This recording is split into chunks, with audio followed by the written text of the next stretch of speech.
During those years, however, Sylvia wanted Eli instead of Mark. In his usual thoughtlessness, Eli had dated her out of a competitive spirit and had only split with her because of his draft notice. He didn't want her to wait for him. She'd run straight into Mark's arms. "A fine pair," Matilda spoke up. Apparently, she'd seen where his eyes had landed. She was right. Eli and Sylvia had never been right for each other anyway. Mark was ready to settle down, and Eli suspected they'd be married by spring. The fall wedding season was coming to an end. "They'll probably be married by spring," Matilda echoed his thoughts. She paused briefly. "So, you're going to be a camper in Hagerstown? Leaving in a few days?" She took his arm again. Her touch shouldn't have annoyed him. It was part of the game. He nodded and imagined the long bus ride away from home. "The singings won't be the same without you." "Oh, I reckon you'll still have a gute Zeit. You always seem to anyway." "A good time without you? You're funniest of the Junga, Eli. You always keep everyone entertained."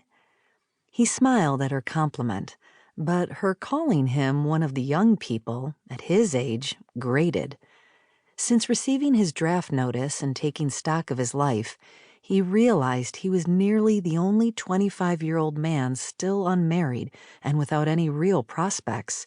He wasn't the model of a well-brought-up Amish man.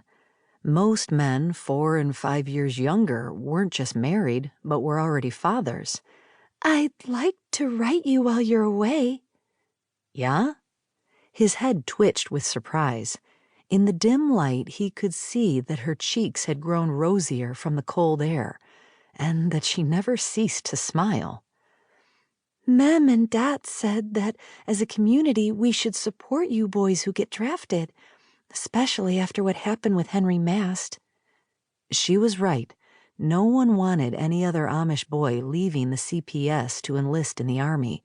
The whole idea of the camps was to provide a place for conscientious objectors, the conscies, as they sometimes called the campers, to serve peacefully in the midst of the war. The only other options were non-combative roles or ending up in prison. Defying the Amish standards and the options the government offered was not their way. Eli was not going to enlist like his best friend Henry had.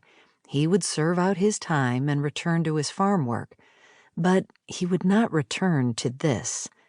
The idea of returning to singings and playing games with many who were only 16 and 17 years old made him see clearly how childish he'd been for so long. He let out an audible sigh. Maybe Matilda was right. Getting letters from home would help him through what he expected to be mundane and unsatisfying work. "Sure, you can write," he said. "I can't promise you'll get many letters back. I'm not very good at Briva Shrava." He couldn't remember the last time he'd written a letter. He laughed. "Maybe you can just drive me home sometime when you get back as a thank you." Suggestion filled her high-pitched voice, reminding him of the udder of a cow that had missed a milking. Eli cleared his throat in order to push away a chuckle. Then he stopped walking and turned to look at her.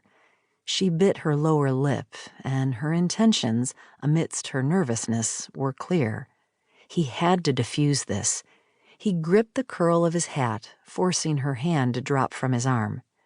"Matilda, it's nice of you to want to write me, but it has to be just as a friend." Matilda didn't move for several long moments. Finally, she nodded, and her eyes lowered to the cold ground in front of them. The group finished walk-a-mile, and the couples headed toward the buggies and their horses that were loosely tethered to the hitching post. Eli wasn't in the mood to say a lot of goodbyes to the group, so he decided to crack a few jokes instead. "Just wanted to say bish spata." He gave a quick wave as he said he'd see them later. "Blap ras druvel, we'll miss you, Eli," someone yelled out. Several more agreed that he should stay out of trouble. "Too bad I won't miss you," he yelled back, getting a hearty laugh. Everyone